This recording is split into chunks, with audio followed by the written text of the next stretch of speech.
tal, hermano? ¿Cómo estás, amigo mío? Muy bien, amigo, ¿tú qué tal? Como les conté, pues un invitado de honor una vez más, mi gran amigo Mauricio Forzán. Él, ya que mereció una introducción, solamente una pasadita de lo que él hace. Él es presidente del consejo de World Peace Builders Foundation y también recientemente fue aceptado para ¿la maestría en qué? En gestión En pública. gestión pública en la Universidad de Georgetown en Washington, D.C., donde de ahí han salido, pues si no saben, presidentes como Bill Clinton, salió el rey de Jordania, el actual presidente de Colombia, Duque, y bueno, han salido de ahí diversas personalidades muy fregonas, y pues bueno, qué honor que un mexicano y un gran amigo como Mauricio, pues vaya a estar ahí estudiando la maestría en gestión pública, maestría en Gestión gestión pública. O sea, pública. Master in Political Management, pero se traduce como gestión pública. Wow, la verdad es que qué increíble.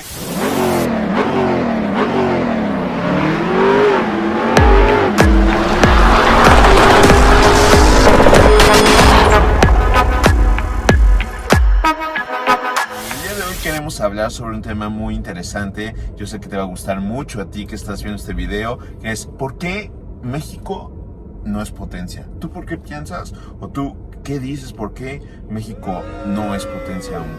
Así como lo dice Joab Harari en su libro de Homo Deus, hay tres parámetros para determinar que si un país puede o está progresando o no.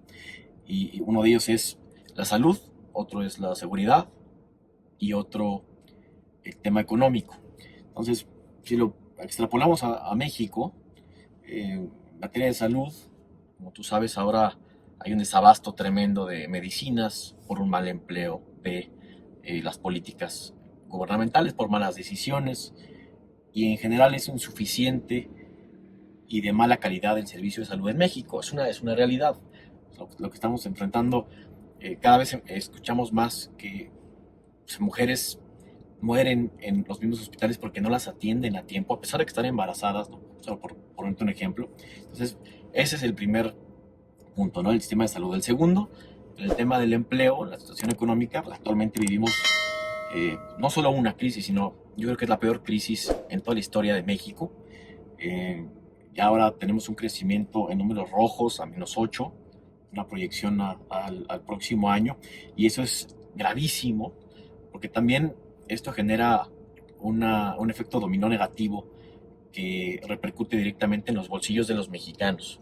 Oye, pero a ver una pregunta. ¿Tú crees que realmente, hablando de una cuestión, digamos, sin tomar un partido, sin tomar una posición, ¿crees que es una cuestión de partidos políticos? ¿Crees que es una cuestión de quién está en el poder? ¿O también es una cuestión de el pueblo y la cultura en general?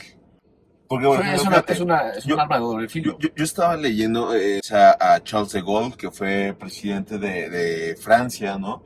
Y él dice algo bien interesante. Dice que es complicado llevar a un país a ser una potencia o es complicado llevar a un país a un desarrollo tan positivo si no primero les construyes una autoestima. Yo creo que ahí hay un tema bien importante, ¿no? Porque creo que el autoestima nacional se ha visto dañado porque creo que hemos vivido situaciones como la cuestión de que se nos fue arrebatado territorio, la cuestión de que hemos sido tal vez abusados por unas que otras naciones, y creo que eso, quieras o no, vive en el inconsciente colectivo nacional, ¿no? O Sí, sea, desde luego, y desde creo que luego. eso también hace que se genere una autoestima pues no tan fuerte como el de la autoestima de los alemanes, como la autoestima de los americanos, la autoestima de los israelíes.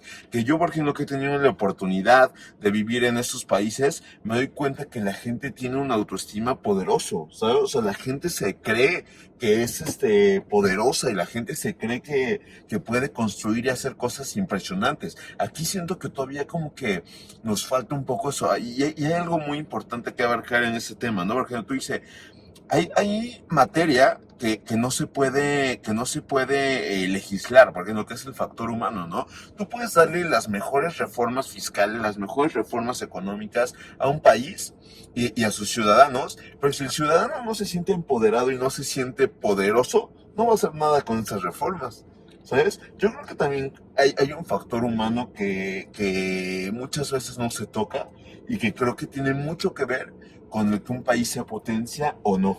Sí, justamente el lema de campaña de Donald Trump fue Make America Great Again, Exacto, ¿no? exacto, Tratando de empoderar lo que exacto, antes eran y que ahora deben de ser. exactamente. Y seguramente el siguiente lema va a ser Keep America Great, Sí, lo que sí, es sí, sí. el que viene ya para Sí, las sí, sí, elecciones de sí, sí, noviembre. totalmente. Entonces, bueno, en México, y esto es mucho lo que también hablamos en GNM con Federico 15 años, es que pues México ya era grande, ya éramos una potencia, éramos realmente importantes a nivel mundial en muchos sentidos, pero sí falta ese punch de que el mexicano se la crea, que sepa que es un Exactamente, chingón y que puede hacer exactamente, todo. exactamente. Entonces, ese es un tema todavía que hay que profundizar bastante. Pero nada más para cerrar la idea esta que te comentaba al principio de Joab Harari, el tema del desempleo, que es el segundo pilar. Después de salud, el desempleo. En México, solamente en este periodo de pandemia se han perdido 12 millones de empleos, 10 millones de empleos informales y 2 millones de empleos formales. Y de los 57 millones de mexicanos que trabajan, la mitad dejó de percibir el 60% de su salario. Ok. Esto tiene consecuencias negativas, tremendas, dramáticas en el impacto económico en nuestro país. Solo por poner un ejemplo, a pesar de que el mexicano promedio gana 7,000 pesos mensuales y ahora quitan el 60%. Ya no le alcanza al mexicano para poder vivir en los estándares mínimos decentes. Y por eso solamente el 12% de la clase media lo es y el 3% es clase alta, el resto ya se clasifica como clase baja y dentro de eso con configuraciones de pobreza alta, mediana, moderada y pobreza extrema, que son el 12% de la población. Entonces, bueno, esto en general lo que nos apunta es que viene una crisis tremenda y el tercer sector ¿Y eso es una es cuestión de seguridad. México? ¿Eso es una cuestión de México o es una También, cuestión no, por supuesto. internacional? No, a ver, la pandemia afecta, pues, y luego agranda todo lo que ya de por sí iba a pasar, Esta porque situación del petróleo con Rusia, con Arabia no, Saudita, todo eso todo. afecta, son externalidades que afectan o sea, que todavía pronuncian más la crisis en México de la que ya venía. Pero ya estábamos en crisis antes de la pandemia. Ok. Entonces, si no tenemos seguridad, no tenemos proyección económica estable, no tenemos un sistema de salud adecuado, esto genera que la gente se desgaste, que no esté a gusto, que no sea feliz. Entonces, solamente con esos índices extrapolados a México, de lo que decía Joab Harari, podemos determinar que en realidad para México en los próximos 3, 4 años, pues no viene nada provechoso, nada agradable. Es una cuestión para ti es una cuestión del gobierno actual o es algo que ya venimos arrastrando desde tiempo. Las decisiones que toma un gobierno, tú extrapolabas un ejemplo interesante, que es quién tiene la culpa de cómo estamos, ¿lo del ciudadano o el gobierno? En realidad podríamos ponderar con porcentajes, a ver quién tiene más la culpa, si es el ciudadano mexicano o las decisiones del gobierno.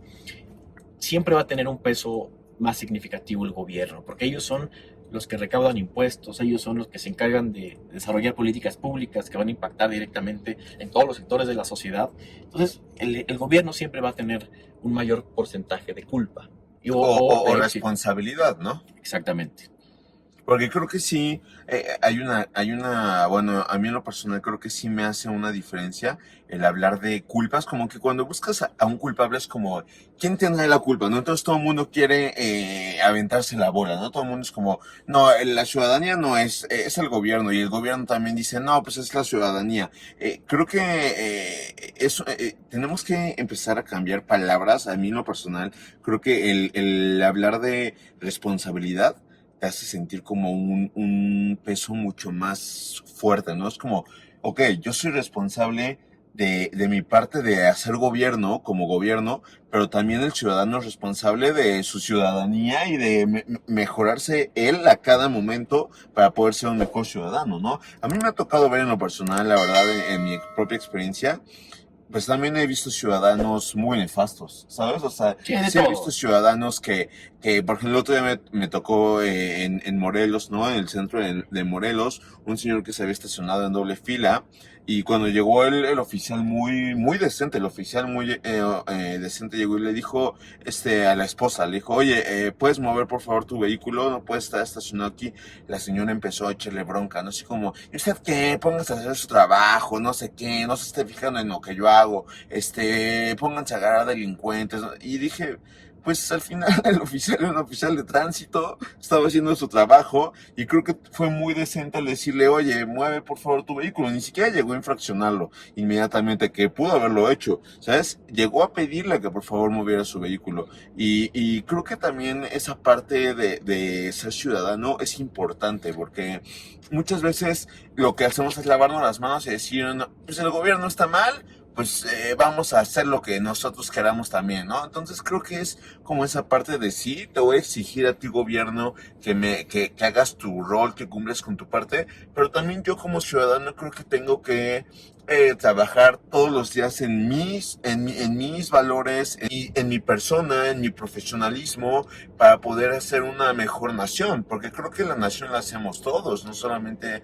el gobierno es responsable de hacer nación, ¿o cómo ves tú? Sí, desde luego, creo que has dado en un tema coyuntural, que es el tema de si los ciudadanos tienen la calidad suficiente o Exacto, no, o sea, cómo ejercen la ciudadanía. Y es exacto, una de las preguntas esenciales en el tema de la sociedad civil, porque ¿cómo haces que la gente participe?